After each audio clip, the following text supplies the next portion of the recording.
welcome to episode 2. Episode 1 went really well. The feedback and messages that I've had for people, I'm really overwhelmed. I think this is the way forward. Getting people to come out, speaking about their experiences, speaking about stuff that they haven't really spoken to people about before. This is what we need to do. Today, we've got a big guest. He's not here yet, but he's coming. But we've got a big guest today. He's got England caps. England caps. Big baller. And he's going to come and introduce himself very soon. But as I said, it's not for me to do it. It's for him to do it. So please welcome Adao, Luis, Manuel. How we say, man? Good? How are you? Yeah, man. Good to see you. Good to see you. I've got obviously all my questions written up as normal. So, full name for the camera?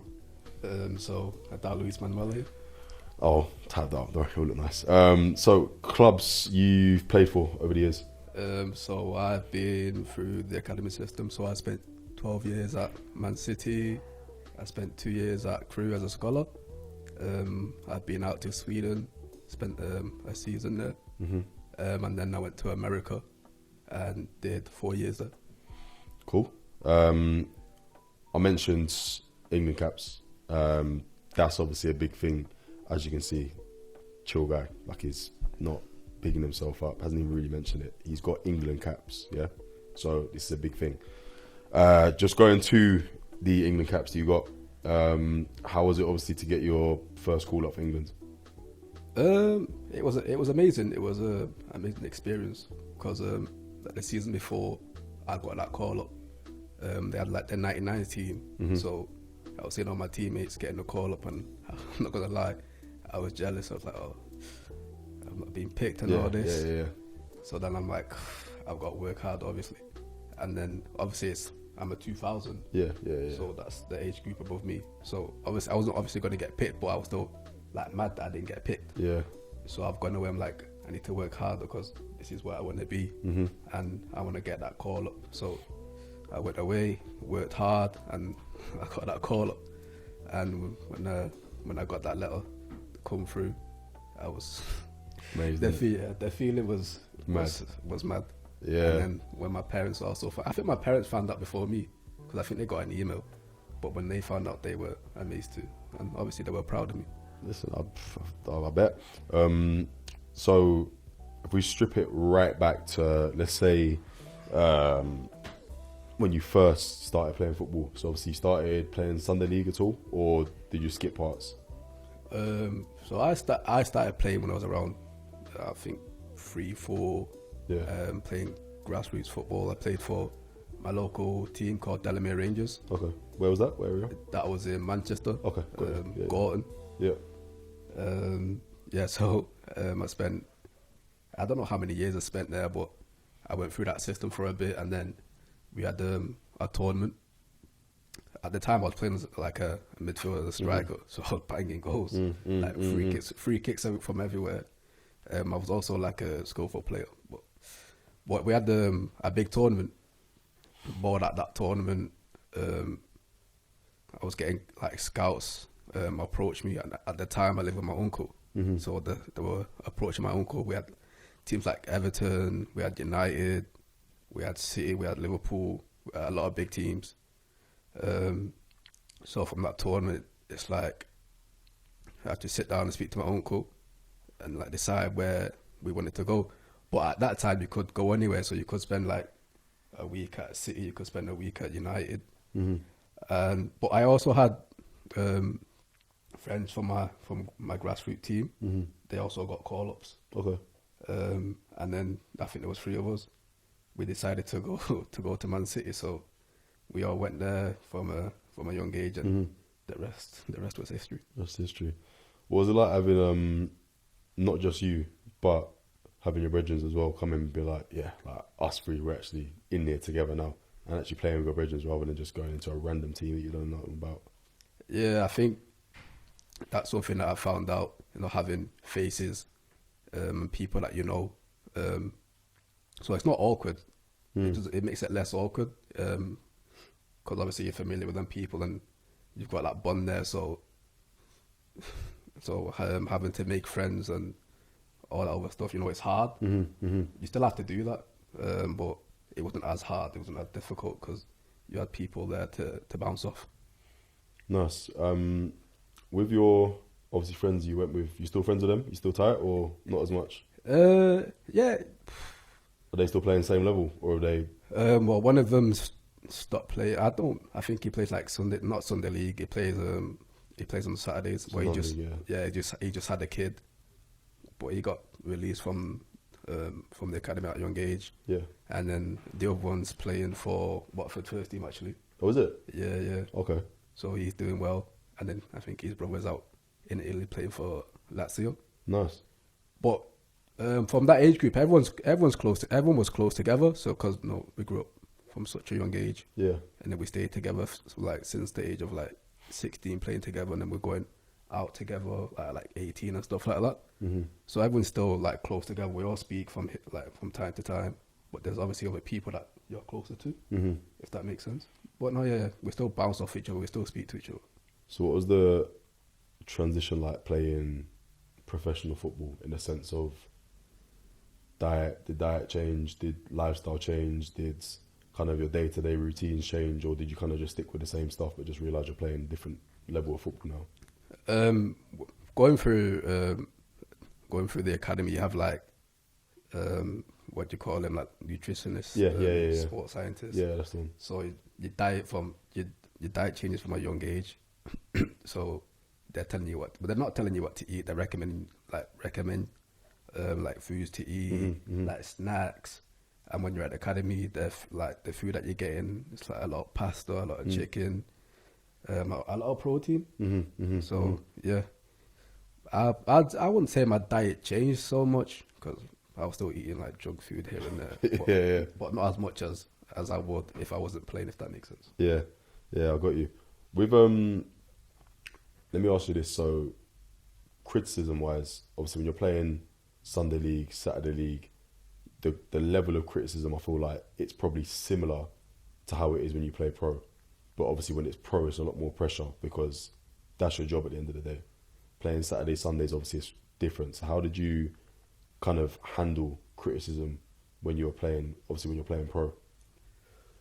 I think through the years, it's changed how I've handled criticism from coaches. From a young age, I remember being dragged off the pitch. The coach would shout at me, saying, blah, blah, blah, you need to do this, you need to do that, you're not doing this. I'd sit out, I'd cry for a good 5 minutes. The coach would put me back on and I'd go mad and score like a hat trick. Obviously, at a young age, I was playing as a striker, but as time went on, I moved into centre back. Yeah. But as I got older, I think I became more I wouldn't say timid, but I was more within myself. So I handle criticism differently. So I think it would affect me more, and then mentally it would affect me more mentally. So I wouldn't maybe play as well. I may react to it differently on the pitch and off the pitch. If that makes sense. But in terms of leaving the academy, I haven't, because I don't think I've really played Sunday. I've never played Sunday League football, and I played Saturdays a couple of times. But in terms of coaching and the coaches that I've had, I think they've all had different personalities. So if I was in your position, my highest moment is getting an England cap. Yeah. Is that yours, or would you relate it to something else where you're this, regardless of me getting an England cap, this is my highest moment in sports? I think I have two, but that probably does come out as the top one. Second one?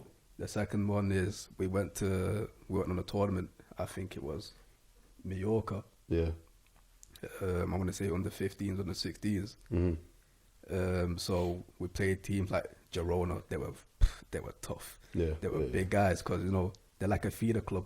What do you call it, for Barca? All the way around. Yeah. So all the players that get released from Barca, they go to Girona. So like some ballers, like, and they were like physically they were big. So I think we drew against them 1-1. So that went to penalties. We won that game, and then the finals, it was against Barcelona. Big game. I think we went 1-0 down. Second half, we come out different team, and then we've equalised. I think you've seen that clip of Sancho, where he's doing that madness to the Barcelona. Yeah, it was that tournament. Were you playing in that one? Yeah, that was a tournament, big tournament. So that went to pens, and then we won on pens. I think we were like the first. No, I won't say first. I think we're like the second team throughout the academy to win an international tournament. So it was good, and it was amazing to have like to achieve that. Of course, yeah, no, that's a big one. So, on the flip side of things, obviously you've had high moments, the lowest moments you've had. What for you is like this is where I was shattered, mentally, emotionally, physically? I think when it came to the time when we found out like who was getting pros and who wasn't, and then like finding out that I was going to be one of those players. Because my year, they did it a bit different. They normally they hand out scholars, and some people might get pros.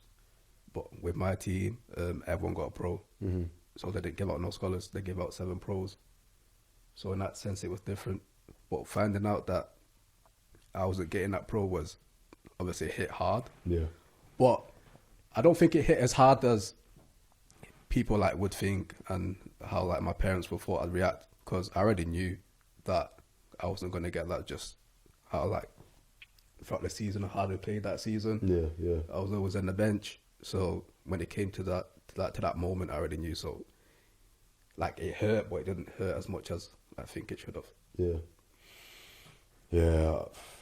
I said I can't even say like I understand in a sense, because I haven't played to the level that you played at. But with kind of how you are now, would you say it affected you now in a sense of certain things you do? I wouldn't say. I'd say no. I'll say, let me not tell a lie. I'll say yes and no. Yeah. Not the fact that I didn't get it. I think it's because I was in that system, and when you're in that system, you obviously have like the advantages. You get to travel. You get all this amazing stuff. But at the same time, you don't get that experience that kids our age were getting. So like we got education, but we only went to school for half a day, whereas kids our age, they're in school full time and stuff like that.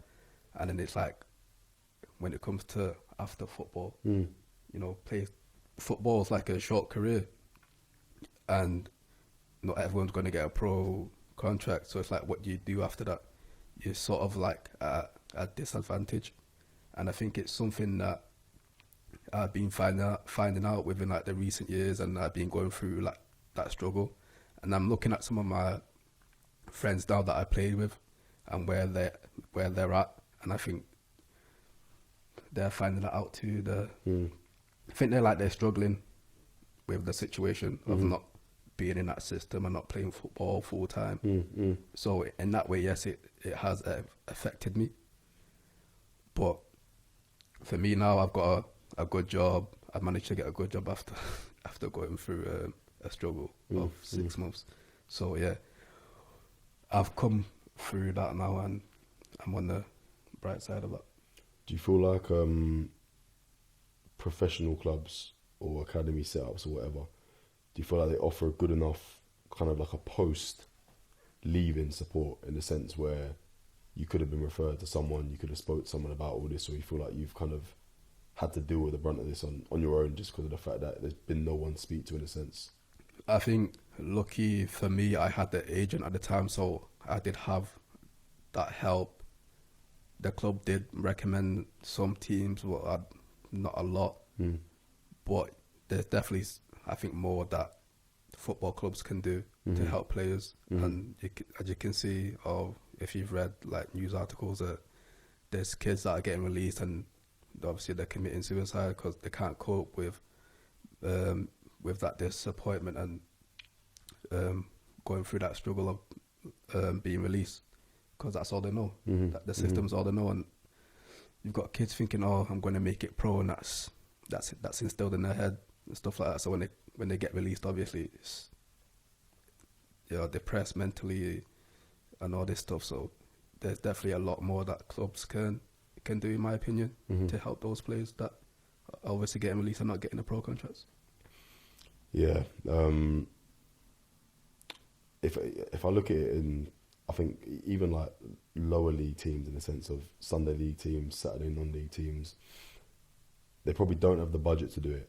And I feel like, obviously now you've said it, in the sense of pro clubs, it would be good for more professional clubs to be able to offer like post help for players like yourself, or players like, let me even ask as well, even with like certain players you played with, if you said one of them's obviously playing at Watford first team right now, if you got that professional contract that you should have in your head probably got, do you reckon you would have still been on the same level in a sense? Do you think you would have surpassed him? Do you think it would have been a kind of a battle at the moment, or? I mean, I couldn't really compare because of different positions. Yeah. But I think I would be at a higher level. Yeah. Not than him, obviously, than where I am now. Yeah, of course. As myself, I would be at a higher level, maybe playing for like a good club. But there was good players in that age group. We got one of them that's playing at City now. Obviously, Phil Foden. He's doing his thing out there. You got Jadon Sancho. He's doing his thing. You got other players that are doing their big one. But in terms of levels, I'd definitely be at a higher level right now. Cool. Well, listen, again, thank you very much for coming down today. Thank you for having me. It's been a pleasure, and he's got England caps. But yeah, listen, appreciate it, man. Thank you. Thank you. I'll see you hopefully soon, and enjoy, man.